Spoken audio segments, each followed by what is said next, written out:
I spent 11 years watching every dollar I made, and the one person who should have been proud of me was the one who tried to take it all away. I'm 32 years old. I work as a registered nurse at a level 1 trauma center in Phoenix. I've done 3 12-hour overnight shifts in a row more times than I can count. I've held the hands of strangers while they died. I've driven home at 6 in the morning with dried coffee on my scrubs and tears I didn't have time to cry during the shift finally coming out in the parking garage. And through all of it, through nursing school loans, through shared apartments with 4 other women, through years of eating oatmeal for dinner because it was cheap and filling, I saved. Not aggressively, not with some grand plan I'd read in a finance book, just steadily, quietly. Automatic transfers every payday to an account I barely looked at, because looking at it made me want to spend it. My brother and his wife have always had a different relationship with money. He's a good person. I want to say that up front, because this story isn't about him being evil. It's about what happens when people who love you start believing that your stability is actually a shared resource they never asked to share in. He married his wife, Jenna, about 8 years ago. She's fine. I mean that in the flattest possible sense. She's not cruel. She's not stupid. She's just the kind of person who has always had someone covering her gap. Her parents when she was young, my brother after the wedding, and she's so used to that arrangement that she genuinely cannot see it from the outside. To her, money flows toward need, and she has always had need. They have 2 kids now, a boy who's 7 and a girl who just turned 5. Adorable children. I love them. That part is real. I told no one I was buying an apartment. That probably sounds strange, but I'd watched what happened to other people in my family when good news leaked early. My cousin announced she was getting a raise, and suddenly 3 relatives needed loans. My aunt told everyone she paid off her car, and 2 weeks later my grandmother was asking if she could borrow it indefinitely. Good news in my family had a way of becoming other people's opportunity. So I kept it quiet. I found a 1-bedroom condo about 20 minutes from the hospital, 1,100 square feet, 2nd floor, south-facing windows that let in so much afternoon light it felt like a different planet compared to the basement apartment I'd been renting for 4 years. I put in an offer. It was accepted. I went through inspection, escrow, signing, all of it, alone, with my realtor and my loan officer and nobody else who knew my last name. The day I got the keys, I sat on the empty floor of my new living room and ate a turkey sandwich I'd bought from the deli, 2 blocks away. I didn't call anyone. I just sat there. It was the quietest, most complete feeling I have ever had. I moved in over 2 weekends, mostly by myself, with one friend from work who helped me get the couch up the stairs in exchange for pizza and a bottle of wine. I hung curtains. I bought a coffee maker that was the first real luxury I'd ever allowed myself, a proper one, with a grinder, the kind that costs more than it has any right to. I made my first cup in my own kitchen, in my own home, and I stood at my own window watching the parking lot below like it was the most beautiful view I'd ever seen. I told my family about the apartment 3 weeks after I moved in. My mother cried happy tears, which was genuine. My brother said he was proud of me, which I believe he meant. And Gina smiled the smile she uses when she's calculating something. The questions started that same night. How many bedrooms? Just one. Why just one? Wasn't I planning ahead? What about when I had kids someday? I said I wasn't worried about someday. She said it seemed like a waste to have space for just one person. I said it was 1 bedroom and there wasn't extra space. She said, well, it must have a couch at least. I changed the subject, but I noticed. About 2 months after I moved in, my brother called me on a Tuesday afternoon when I'd just woken up from sleeping after a night shift. I was groggy and slow, and I think he knew that because he talked faster than usual. He and Gina were having some financial trouble. Nothing catastrophic, he said, just a rough stretch. Their lease was coming up and the landlord had raised the rent significantly, $400 a month more than they were currently paying. They'd looked at other places, but everything in their school district was similarly priced, and they didn't want to pull the kids out of their school in the middle of the year. He was wondering, just as a temporary thing, if they could stay with me for a few months while they figured out their next step. I was quiet for a moment. My place is 1 bedroom, I said. We could make it work, he said. The kids can share the living room. We be respectful of your space. I pictured my 1 bathroom, my single set of dishes, my coffee maker, which I'd specifically bought for one person's morning ritual. I pictured a 7-year-old and a 5-year-old in my 1,100 square feet. I said I didn't think it was a good idea. I said I loved him and I wanted to help them in other ways if I could, but my home was my home and I needed it to be a place where I could recover after my shifts. I was working nights. I needed sleep during the day. It wasn't personal. He said he understood. He sounded like he meant it. What I didn't know was that he'd already told Gina I might say yes. 3 days later, Jenna called me directly. This was unusual. She and I weren't close enough to have a regular phone relationship. I answered because I thought something was wrong. She told me she'd been thinking, and she really felt like family needed to come together in hard times. She said she knew my apartment was small, but that kids were adaptable. She said she'd make sure the kids were quiet and that they wouldn't be in my way. She said, and this is the part that made my stomach go tight, that it wasn't like I was using the space for anything. I wasn't using the space for anything. Like my living room was a storage unit that happened to also have my couch in it. I told her very calmly that I'd already had this conversation with my brother and my answer hadn't changed. She pushed. I said I needed to go. She said she hoped I'd think about it more. I said there was nothing to think about. I hung up and sat on the edge of my bed for a while. I wasn't angry yet. I was just tired in a different way than the shift, kind of tired. A week passed. Then 2. My brother texted occasionally, normal stuff, nothing about the apartment. I started to think it had been dropped. Then I came home from a 48-hour stretch. I picked up an extra shift because we were understaffed and I genuinely cannot say no when the floor is short. And I unlocked my door and heard noise. Specifically, I heard a cartoon, the kind with fast music and a character yelling in a high-pitched voice. I stood in my own doorway for a full 3 seconds before my brain caught up. My nephew was on my couch. My niece was on my floor. There was a sippy cup on my coffee table, the one I'd refinished myself with chalk paint, and there were small shoes by the door that were not mine. Gaynor came out of my kitchen holding a dish towel. "Oh, good, you're home," she said, like I was a roommate returning from a trip. I looked at her. I looked at the kids. I looked at my kitchen, where I could see a pot on my stove. "What is happening right now?" I said. It wasn't really a question. My voice was flat in the way it gets when I'm too exhausted to perform a normal reaction. She started explaining. They'd needed to be out of their apartment that day. Apparently, there had been some confusion about the move-out date. My brother was getting their things from storage. They just needed somewhere for the kids for the afternoon. She'd figured I wouldn't mind. She had a key. That was the part I couldn't get past at first. She had a key to my apartment. I had given my brother a spare key when I first moved in case of emergency. A genuine emergency. Pipe burst. Something like that. I had not given him permission to share it. I had not given him permission to make a copy. But standing in my own living room, staring at the dish towel in Gina's hand, it became immediately clear that a copy had been made.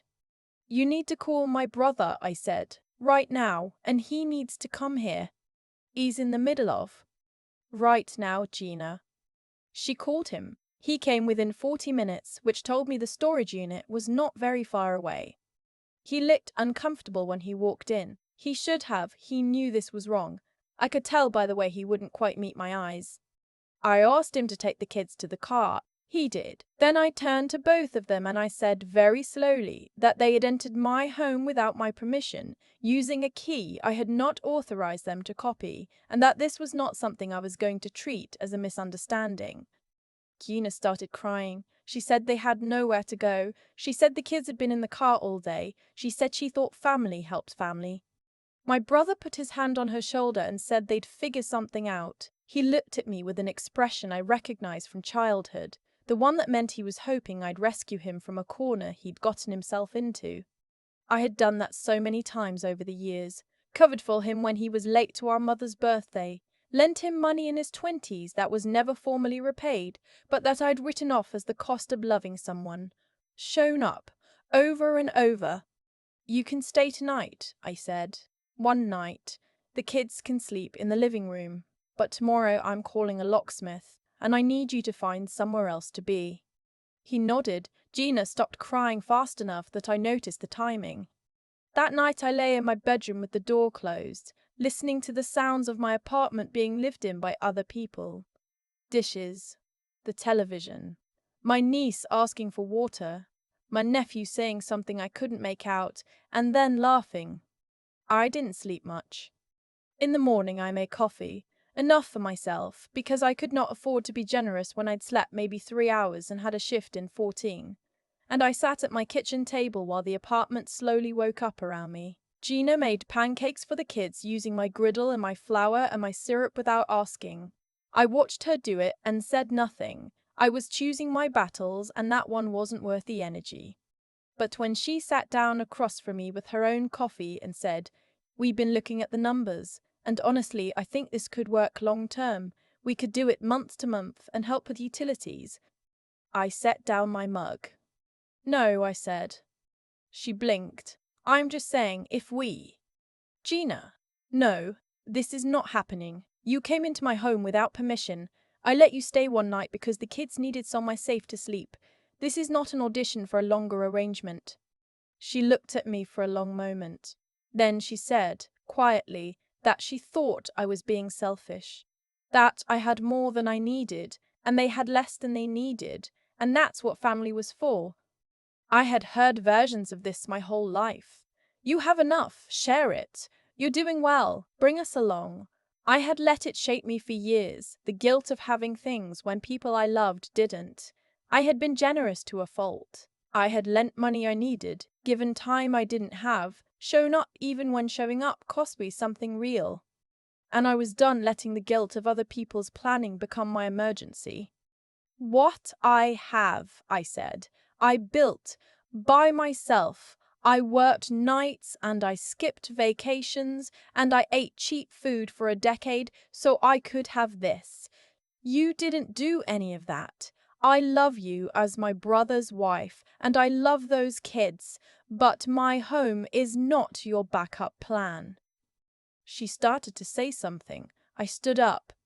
"I need you to be packed and ready to leave by 11, I said. "I'm going to shower and get ready. If you need help finding a hotel for a few nights, I can look up options. I'll even help pay for a couple of nights. But you're not staying here." My brother had been standing in the hallway during some of this. I don't know exactly how much he heard. When I came out of my bedroom after showering, he was sitting at my kitchen table alone. The kids were watching something on Janae's phone in the living room. He apologized. It was a real apology, halting and uncomfortable, the kind that doesn't have a neat ending. He said Gina had pushed for it, and he'd convinced himself it would be fine, that I'd understand once I saw them in person. He said he knew he should have asked first. I told him I forgave him because he's my brother and I wasn't going to hold on to this. But I also told him that the key needed to come back to me today, and that if anything like this ever happened again, I would not be having a conversation. I would be calling the police and reporting an unauthorized entry. I said it without anger. I said it like a fact. He gave me back the key. He also, quietly, told me that Jenna had made the copy without telling him. I filed that away. After they left, I called a locksmith. 2 hours and $160 later, my locks were changed. I stood in my living room after the locksmith left and looked at my space. The sippy cup bring on the coffee table, the cushions pushed to one end of the couch, the faint ghost of syrup smell still in the kitchen. I cleaned everything. I took my time. I put on music, and I wiped down every surface, and I washed all the dishes, and I rearranged the couch cushions the way I liked them. Then I made a fresh cup of coffee with my ridiculous expensive coffee maker, and I stood at my south-facing window in the afternoon light, and I let myself feel the full weight of what I had. My mother called me 2 days later. Someone had told her what happened, either my brother or Jenna. Probably both, with very different versions, and she wanted to talk it through. She was gentle about it, which I appreciated. She didn't take sides out loud, but she asked questions that had a direction to them. Wasn't I worried about burning bridges? Didn't I think I could have found a solution that worked for everyone? I told her I had found a solution that worked for everyone. My brother and Gina had somewhere to be for one night when they needed it. The kids had been safe and fed. And I had maintained a boundary that I should have set earlier and more clearly. She was quiet for a moment. Then she said she supposed I was right, in that careful way that meant she wasn't entirely convinced, but she knew I wasn't going to move. A week after that, I ran into Gina's sister at a grocery store.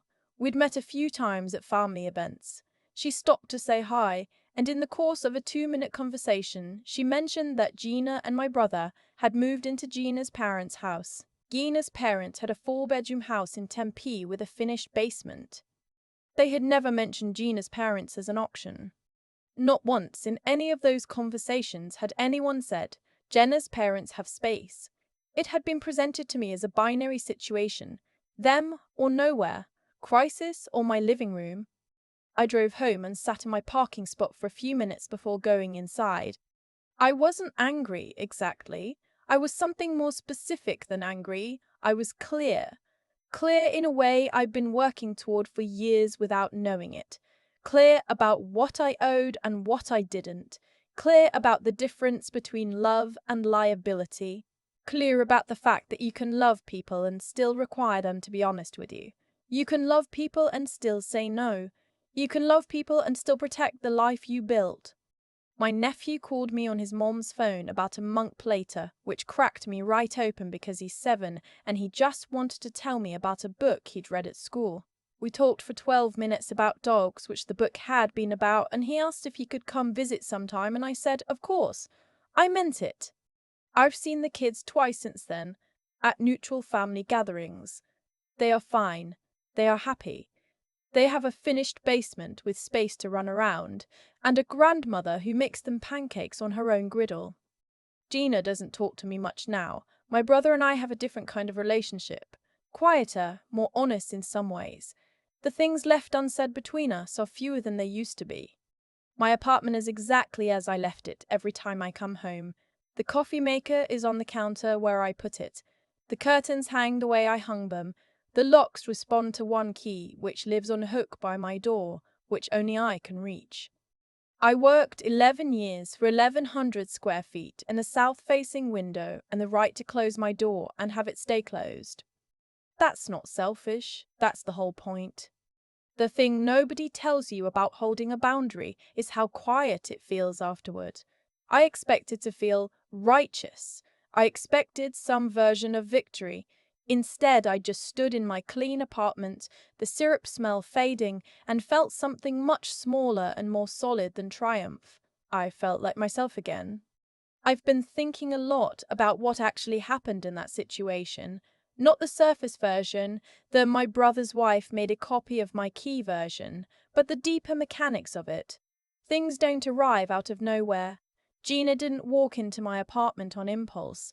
That move took planning. It took my brother knowing and half knowing and choosing not to know. It took years of me softening consequences for the people I loved. Covering gaps, forgiving debts, showing up when showing up cost me something real. Every time I'd absorbed someone else's crisis without requiring anything in return, I'd taught the people around me that my life was available for that. That my home, my money, my sleep, my boundaries were all negotiable if the need was urgent enough and the relationship close enough. That's not a judgment. That's just how it works. The way you respond to things teaches people what to expect from you, and I had, for years, responded with yes. So when a real no finally came, it registered as a betrayal, not because I owed them anything, but because I'd trained them to expect it. What I had to reckon with was this: being a good person doesn't mean being infinitely available. Generosity that comes from guilt isn't generosity, it's a slow erosion. And the people who benefit from that erosion rarely see it that way, because from where they're standing, you've always just been there, the water has always run. Why would anyone expect it to stop? I think about the discipline it took to save the money that bought that apartment. 11 years of small decisions, oatmeal instead of restaurants, automatic transfers I didn't touch, extra shifts when the floor was short, not because I wanted to be there at 3 in the morning holding someone's hand in a trauma bay, but because I had a goal and I was willing to pay for it in time and exhaustion and deferred comfort. That kind of discipline is quiet, it doesn't announce itself. Nobody sees the years of not spending, not vacationing, not treating yourself. They only see the result, and the result looks like abundance. But abundance doesn't appear, it accumulates. It's built out of 1,000 invisible decisions made by someone who understood that what you want later requires sacrifices now, and the person who built it is the only one with any claim to it.